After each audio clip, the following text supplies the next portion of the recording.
Or good evening, everyone, and welcome to another edition of the Justice and Peace's guest speaker series.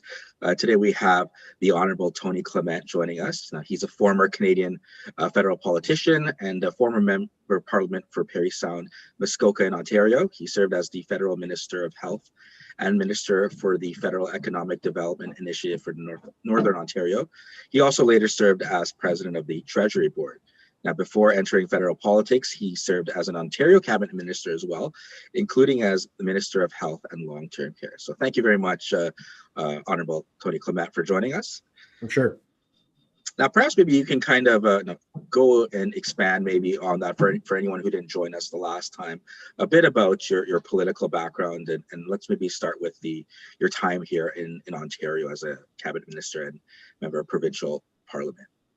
Sure. Well, I think I've had about 25 years of either being elected or trying to be elected.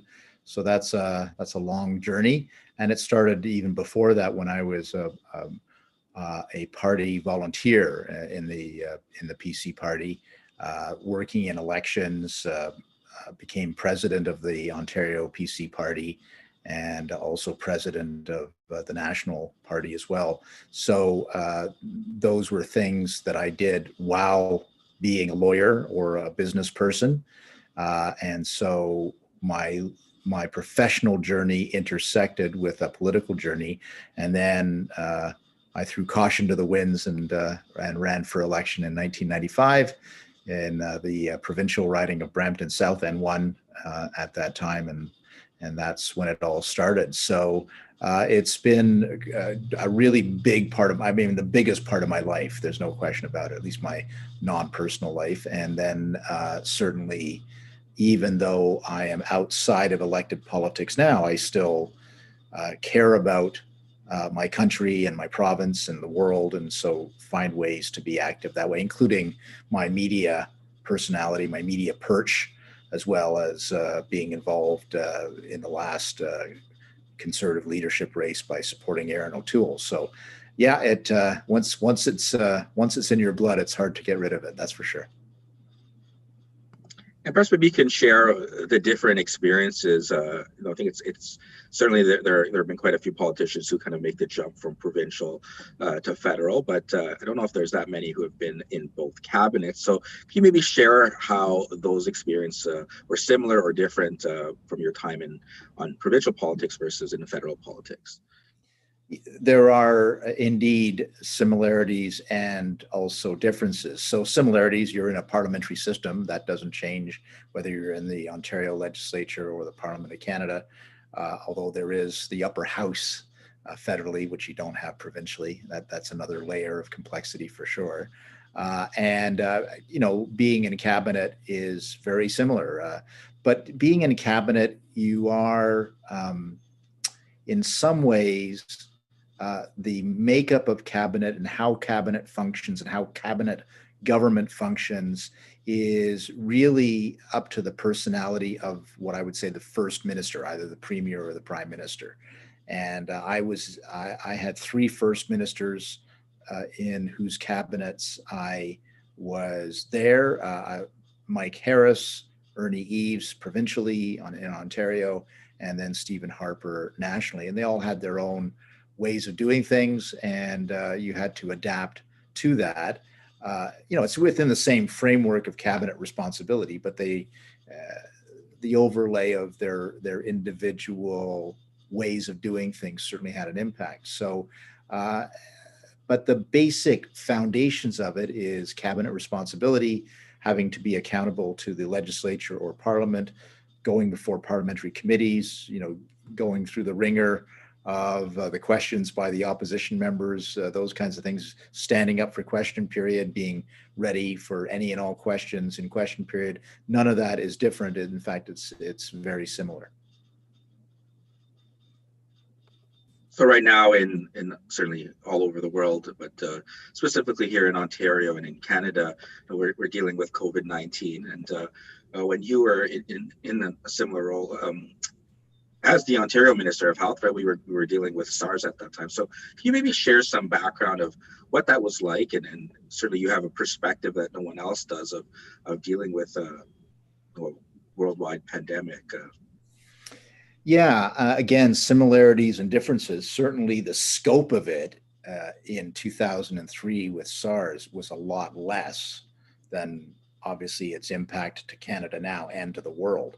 SARS hit Asia, Vietnam, China, Hong Kong, and Canada, but it didn't hit all those other countries.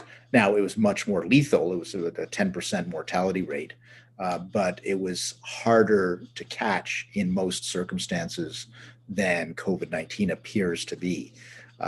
Having said that, it was a pandemic. It was a pandemic event. I had to work with the World Health Organization, and interestingly, nationally, because I was a provincial minister of health, nationally, there wasn't a public health agency at the time.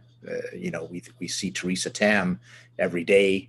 That post did not exist. I did have a public, when I became national health minister in 2006, by that time it existed. But when I was a provincial minister, there was a federal minister of health, Anne McClellan.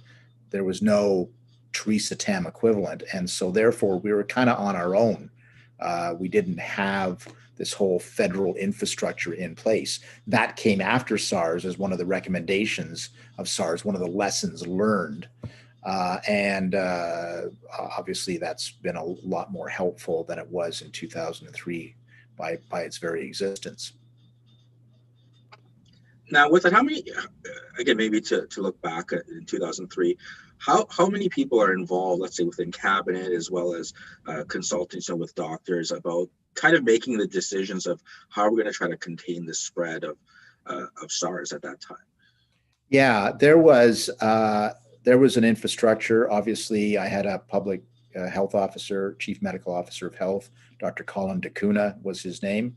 There was an emergency chief of emergencies who also played a role, and he was responsible to the public safety minister, but we obviously worked very closely together.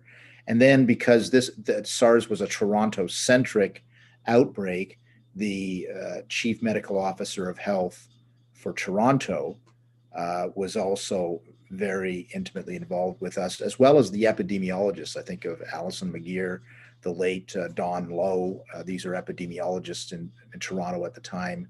They were also part of it. Sheila Baswer was the name of the Toronto public health officer, a great public health officer at the time.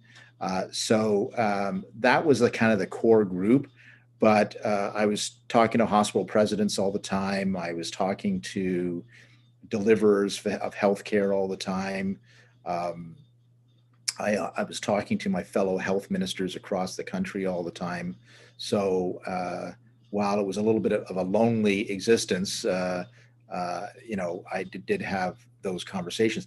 I don't recall having a lot to say at cabinet meetings about it, really, and the premier was not as involved as Premier Ford is, nor Prime Minister Trudeau.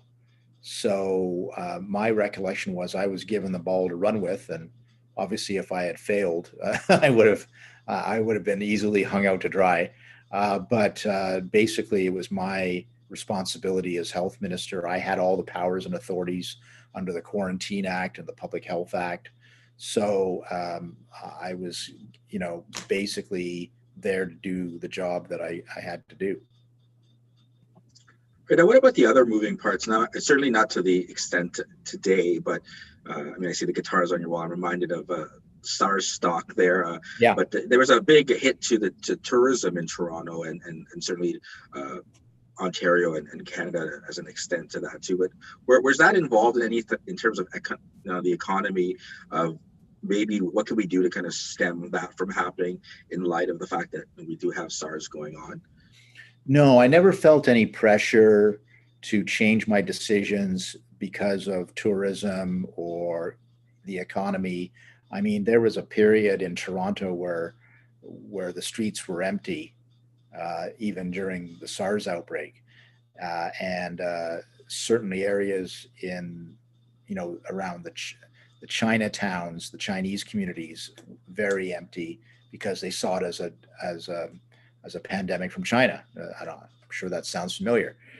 So there were really some big economic hits. It took a couple of years for Toronto to recover, which was why Dennis Mills, who was a member of Parliament in East Toronto, came up with the idea of SARS stock.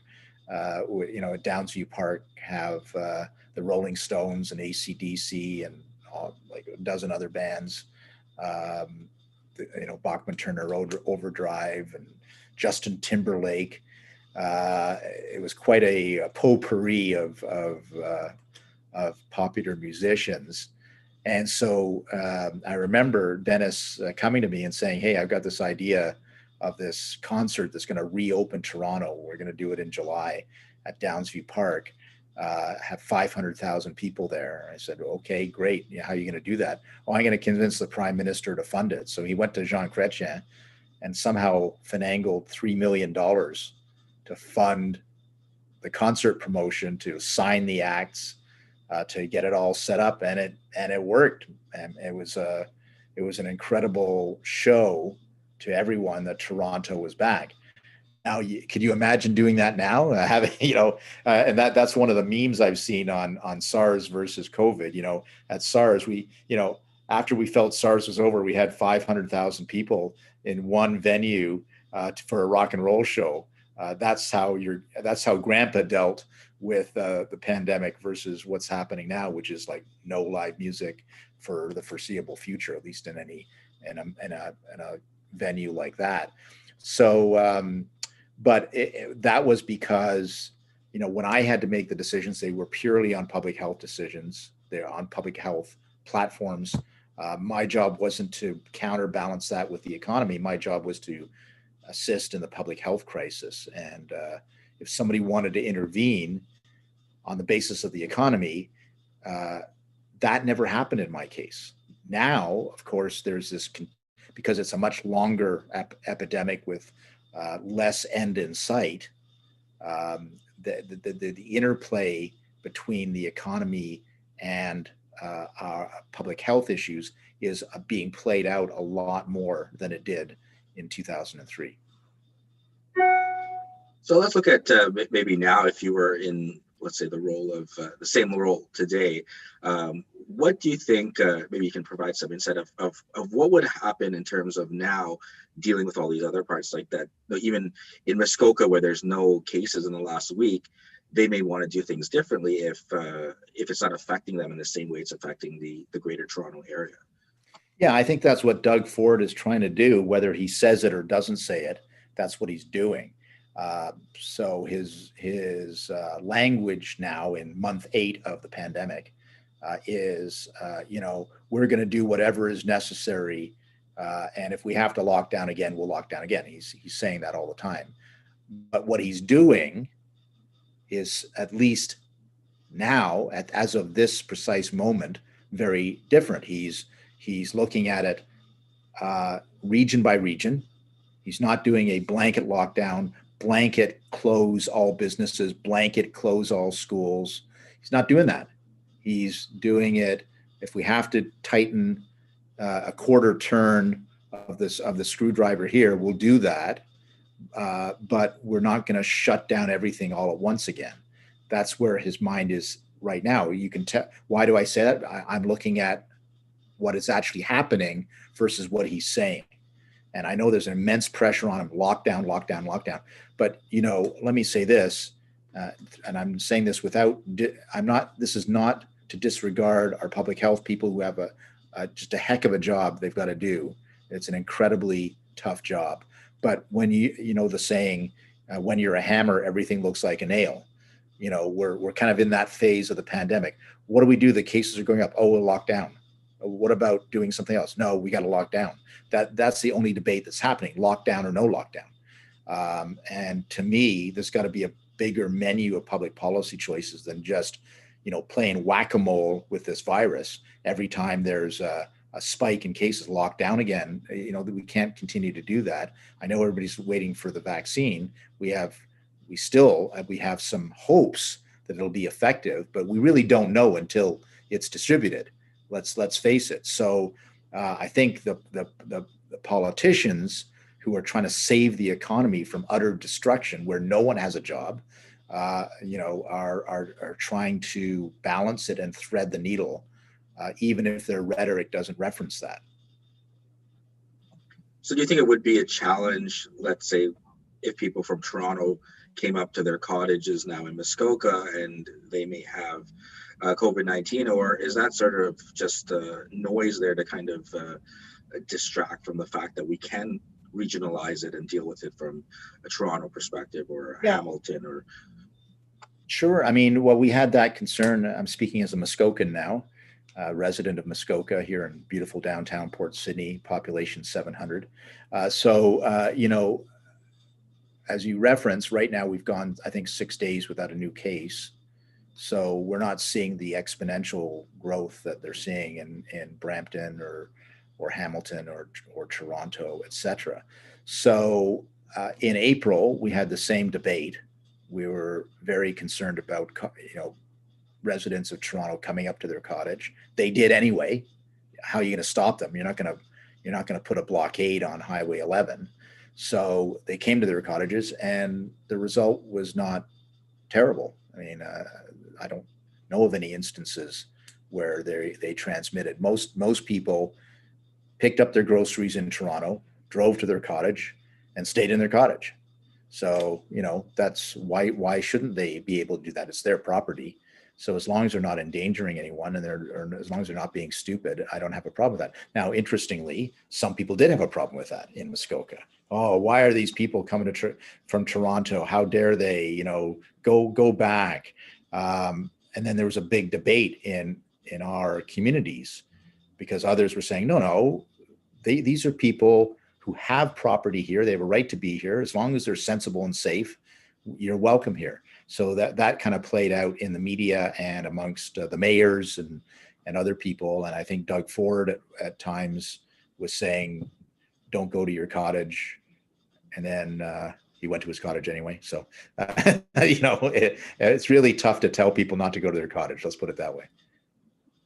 Now, what about with the various levels of government involved, whether it's a mayor from a city or town versus Premier Ford versus Honourable Justin Trudeau there, the Prime Minister? How do you kind of look at it when everyone may have different perspectives, and certainly even within the various levels, there's going to be different perspectives, the impact on the economy versus trying to contain the crisis. Obviously, the numbers are much higher now than the first wave.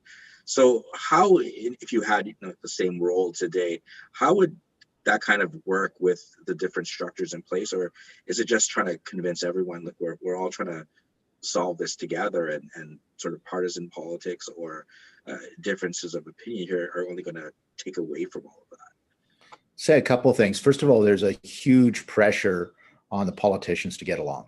No one wants different levels of government arguing with one another at a time of crisis. No one wants to see partisan politics being played. No one wants to see one level of government jabbing their finger at another level of government saying, why are you doing this or why aren't you doing that?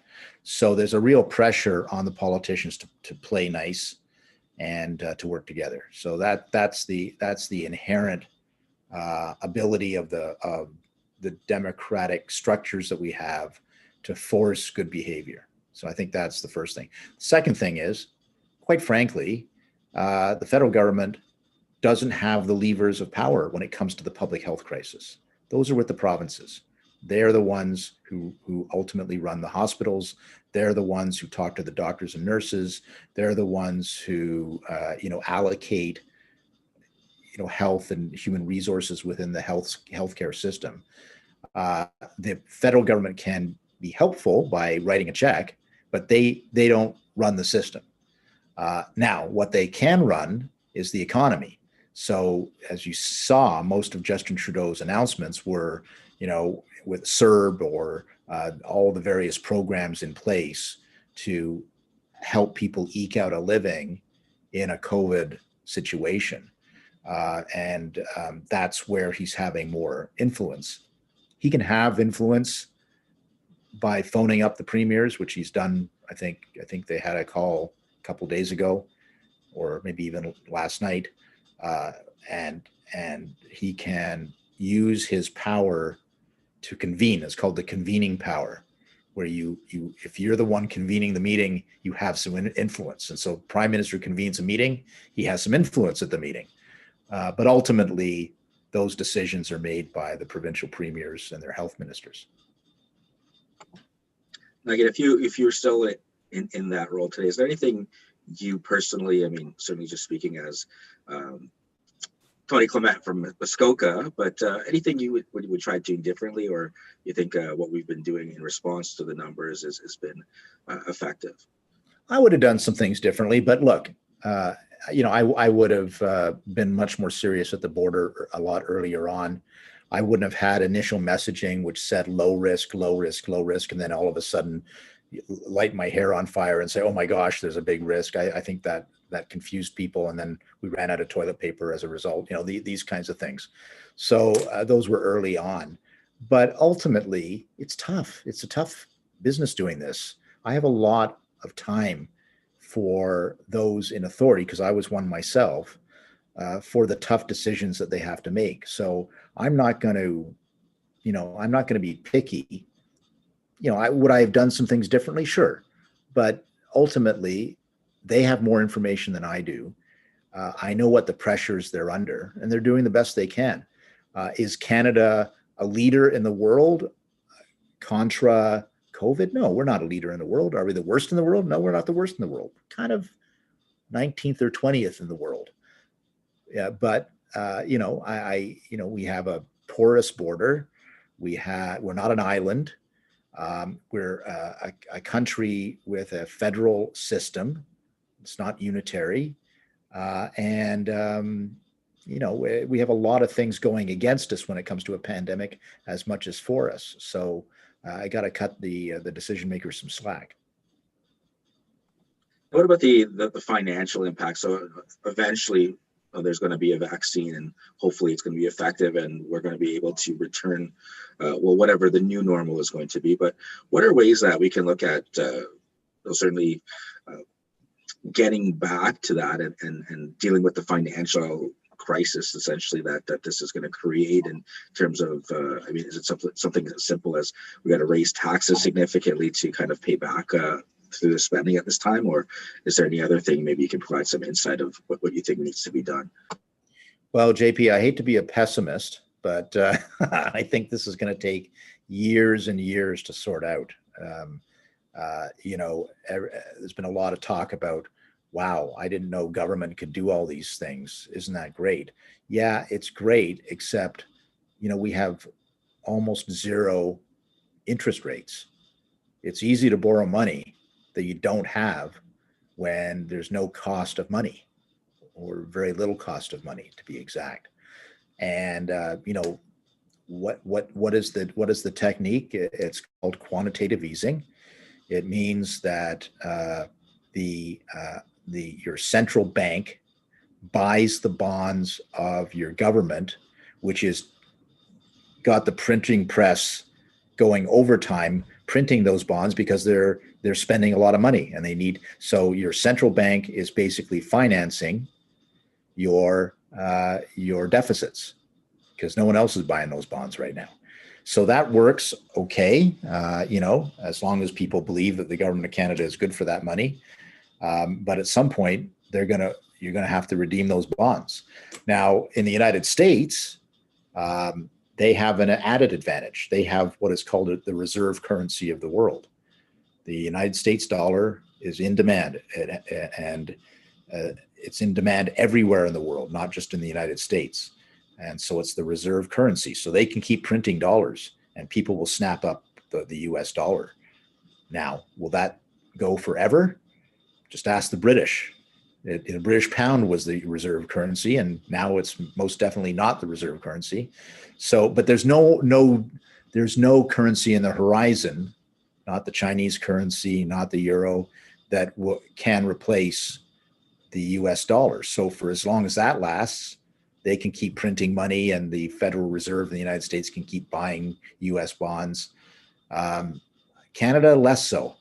The demand for the Canadian dollar, it's not a reserve currency. So I worry. What I'm trying to say is I worry that at some point the debt will be called, and that means taxes going up and government services going down.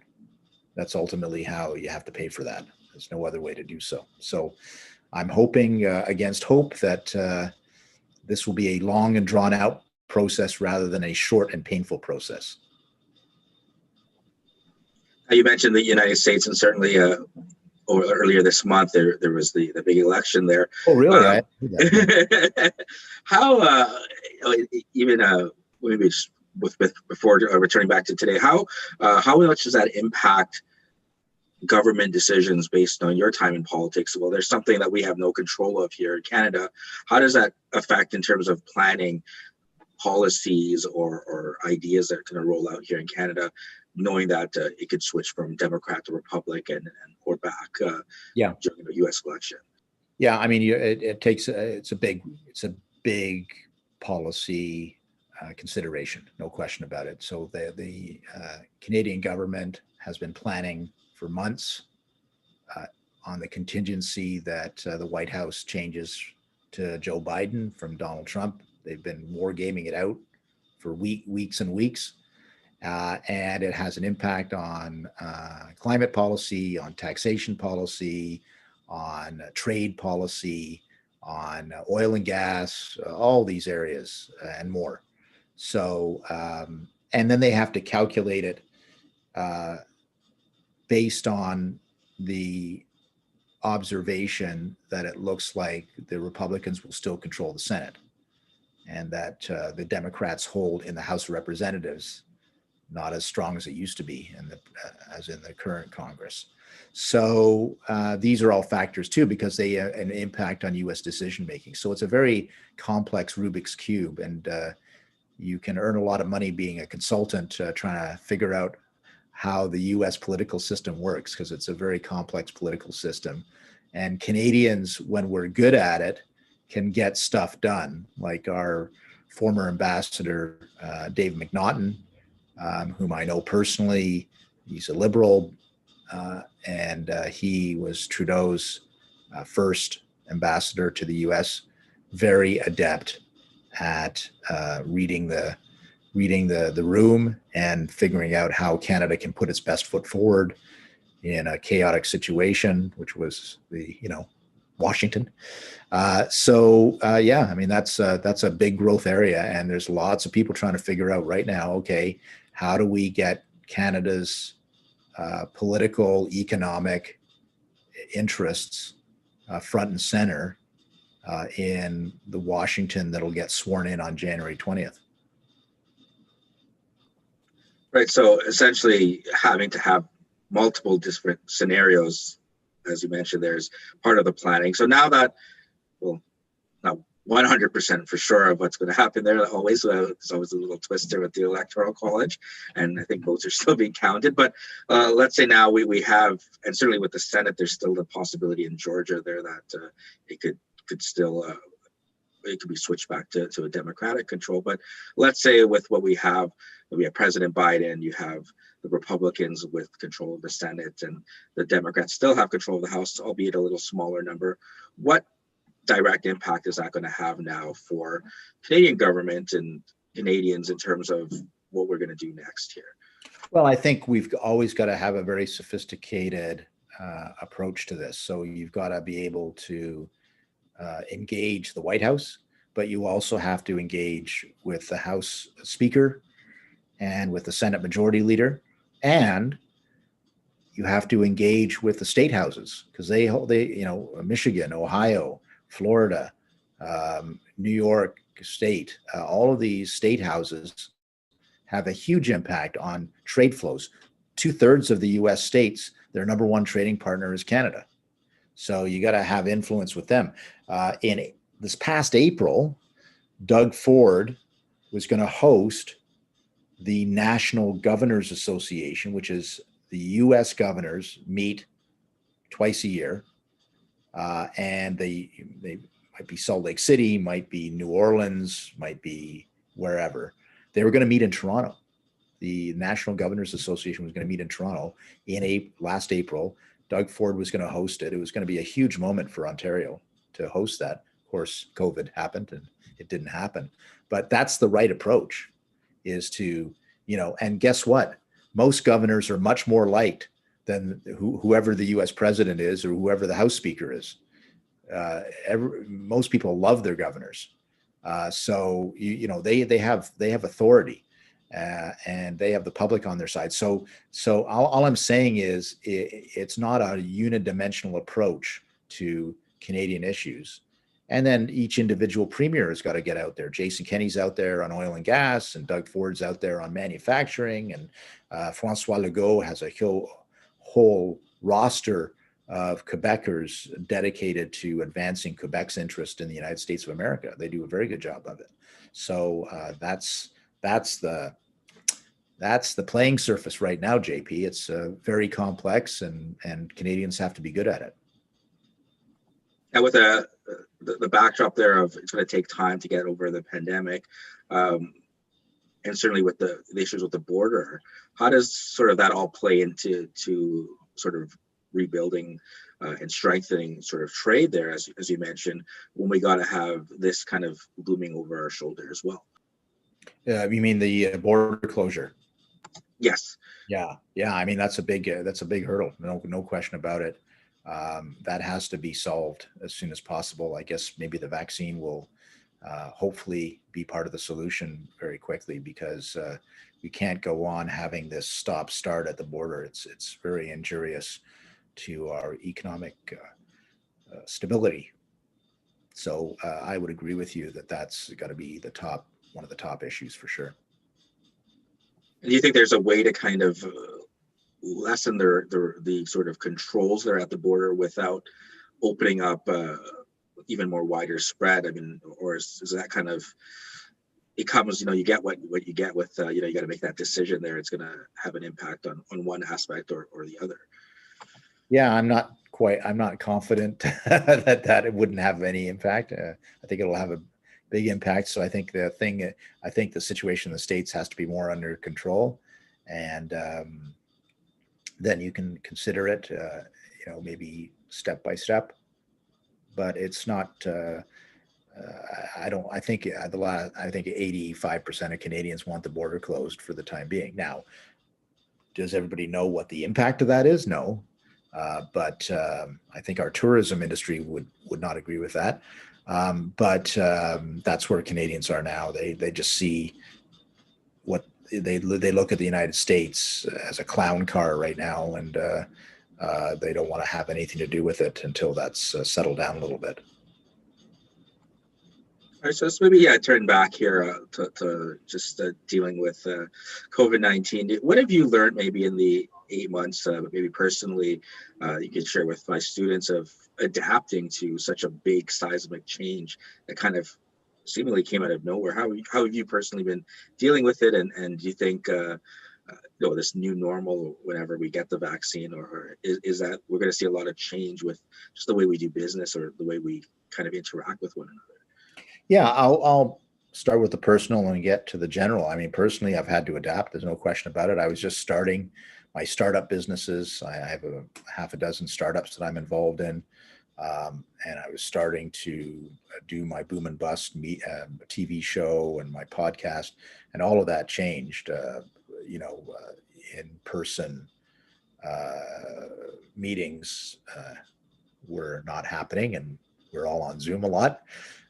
And so absolutely that changed how I do. Now, it made my life a lot simpler. I just stay in Muskoka most of the time, except when I'm filming Boom and Bust.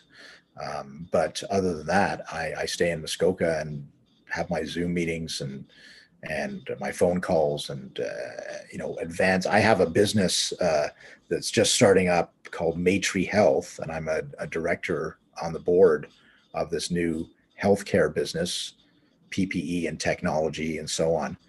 I've never met any of the other people. I've never met them in person. They're in Vancouver, they're in Toronto. I've never met them in person, but I see them every week on the Zoom call. So that's how a startup business is. You can just imagine the impact on other things. So my life is a little bit simpler. I'm not traveling as much. Obviously, I'm not traveling outside of Canada. I used to do a lot of that. I think I canceled 6 trips when COVID hit, 3 of them to the States. But that's just the reality. So my life got a little bit simpler and got back on track fairly quickly because, I wasn't part of a complex organization. I was Tony Clement International was the name of my company, but it's me, right? So and my media adapted quickly rather than going to a studio to record my podcast. I have a microphone and I record it here with my partner in Belleville. And the one thing I have to do in person is the Boom and Bust TV show as part of the News Forum. But with all the protocols in place, yada yada yada. But again, we don't have any in studio guests. They're all on Zoom. So that's the reality now. And now when you look at it more broadly, it's going to be very interesting. I mean, we've been spending billions of dollars on infrastructure to move people from wherever they live to the downtown core where they work. Well, what if we're not working in the downtown core anymore? What if we're all spread out and only half of the people work in the downtown core anymore? How does that change how your downtown deals with life? What's the structure of office space? We were breaking down walls in offices to make it more collaborative, and you'd have these big long tables where everybody would sit around the table with plug in their laptop and collaborate. Well, excuse me, you'll need a mask and a face shield and a wall now. So how does that, I think the office is going to be impacted by that. And these are, even with a vaccine, I think people realize now that, this pandemic it's not going to be the last pandemic the world ever sees. So now you have to have regard for insurance purposes, to keep your employees safe. All of these things are going to be impacted by that. So we're going to see, I think you called it the new normal. I call it the new not so normal. And I think that's where we are for the foreseeable future. And still, we're kind of venturing into the unknown. What's going to stick? What's going to go back to how things were done differently there, right? So certainly, again, it's still speculation at this point, right? We don't know what's going to happen and when it's going to happen, right? It could be a very long process, and slowly restrictions kind of opening up with 2021 and beyond there. Sure, I agree. We have an epidemiologist who's involved in our healthcare company, and he was contacted by Japan. They wanted his advice on how to start up the 2021 Olympics, which had been postponed from 2020. And he said, 2021, and why don't you try for 2024? Because there's not going to be any mass events of Olympians anytime soon. So that kind of struck me when he said that. I think he's more right than wrong. What's interesting with sports there, I know you're a big, I think, Raiders fan, right? So how have you found Sundays watching, I mean, partially filled stadiums or completely empty stadiums? Do you think that has an impact on the fan there, or can you kind of survive following your Raiders with or without the audience at the stadiums there? I've adapted. I desperately want to go to the new stadium. They built a $2.5 billion stadium and nobody can go to it. So that's kind of weird. But I think the NFL has done a very good job of keeping the excitement of the sport going. I mean, the NFL was really a leader in modern sports casting. I mean, they were the first ones to have 100 cameras around the field. Why did they do that? Well, long before you were born, JP, I'm sure. But it used to be there'd be one camera, wide angle. I think I can see the football. I'm not really sure. what's going on. Now with 100 cameras, you actually see the emotion of the quarterback after a flubbed play, or you can actually see the face of the running back while he's running for a touchdown. It makes the sports observer inside the sport. And everybody's copied that. Golf has copied that. NHL has copied that. NBA has copied that. And because they're such tight shots, the audience is less of a factor now. You don't really see you weren't seeing the audience even before this happened, because the shots were so tight on the players. And so I don't think it's that much different, except I can't see it. I can't go to the stadium and see it live. That's the only difference. Once a year with my buds, we would go in the fall down to see an NCAA football game on a Saturday, and then an NFL game on a Sunday. Well, guess what? We ain't doing that anytime soon. So that's the only difference.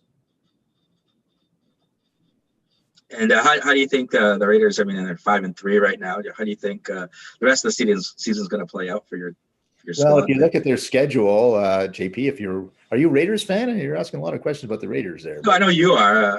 Okay. No, if you look at their schedule, it's I think they've had their toughest games already, and the rest of the schedule trends in their direction. So, as a Raiders fan, I'm ever hopeful. We're not as bad as the Browns fans, but I am ever hopeful that we will be doing quite well this year. So we shall see. And I know you also, I think you were fishing today. And what about physically distanced golf? How's that? Is there any difference for you in sort of some of your hobbies with the impact? No, I played more golf this summer than I've ever played in my life. And every golf course that I know of was seeing 25-30% increases in usage. So it was something you could do. You could do it safely. I haven't heard of a single COVID case coming out of a golf game. So it was a real mental lifesaver for mental health and great outdoors. So yeah, no, that was a silver lining in an otherwise dark, cloudy situation, and a lot of people availed themselves of the opportunity. After your lengthy political career, and you mentioned the golf and following the Raiders, and certainly the Boom and Bust show, how are you enjoying kind of this and certainly all the consulting you're doing with the various startups? Is this something you're settling into, and you think, COVID or no COVID, there's plenty of things open and open for me to do? Maybe you can share some more insight about that. Yeah, I like it. Having the Boom and Bust show, which is a business news and views show on a brand new network, the News Forum, I like that. It gives me a perch, an opportunity to ask important people important questions, and we're doing well. The network has had over 1.2 million views so far. That's pretty good for a startup. I think we've had 361,000 ad views, and tens of thousands of click-throughs. So that's all very promising. Our demographic is very interesting. To my surprise, we have all demographics, but our predominant one is 18 to 34 and 54% female. So anyway, I think that, which is great, that we're attracting millennials to watch the news. I think that's fantastic. So that's going well. My podcast is another fun place where I can have some news and views on pop culture and politics and that kind of thing. And then the startups, it's an opportunity to create business, to create wealth, to create jobs, to work with some interesting people, to do some interesting things. So yeah, I'm having some fun with it. The thing that I have to continually want to do is have an impact on my community, help people who need help, and so I'm finding ways to do that in my community, for instance. And also, what politics does is it gives you the opportunity to work on things that are bigger than yourself. They are things about our country or things about society or things about the world. And it is bigger than yourself and your self-interest. You have an interest in a wider expanse, and I think that's good for humanity when we have those opportunities to worry about things and to contribute to things that are bigger than ourselves. And so I'm continually looking for ways to do that while not being a member of parliament. So you mentioned all the shows there on the podcast. Can you maybe share for my students who might be interested in tuning in where they can get all the information? Sure. So the news forum, you can go to thenewsforum.ca. That's the quickest way. It also has a YouTube channel. And we're, I think, channel 206 on Bell satellite as well. My show's been picked up by PBS in upstate New York, which transmits into Eastern Ontario as well. For the podcast, and Another Thing podcast with Jody Jenkins and Tony Clement, Apple, Spotify, iHeartRadio, etc. You can also find the whole roster of podcasts on andanotherthingpodcast.ca. And I'm also a radio DJ on Hunters Bay Radio, which is in Muskoka, and my show is actually coming up. It comes up once a month, and I have my show on this Saturday from noon to 2. It's live streamed at muskokaradio.com. So I'll be spinning some tunes and talking about music. That's a 100% politics free zone, and I just dig into the music and have some fun learning about songs and artists. So thank you so much for joining us again today. Certainly, I think the students learned quite a bit over the two interviews here. And perhaps you have any final words of wisdom here for students looking to get into the legal career, but certainly maybe if they're interested in politics or even in terms of commentating on politics, right? In terms of getting a different platform or whatever they may have in the future. And thanks so much again for joining us. Yeah, no, the only additional thing I'd say is keep working hard. I'm a big believer in hard work. What's that saying? The harder you work, the luckier you get. And I really do. That's how my life has worked out. I think there's something good about working hard and achieving things. So not usually a lot of shortcuts. Some people get lucky and get a few shortcuts, but my experience has been just got to keep the nose to the grindstone and work on stuff that you're passionate about. That's an obvious thing to say, but I've been passionate about the things that I that I've been working on, and I think that makes a difference too. So I wish everybody success, and I know you'll find a way to help yourselves, but also help society as a whole. Perfect. Thanks so much again, and all the best with all your various endeavors there. For sure. Thank you very much.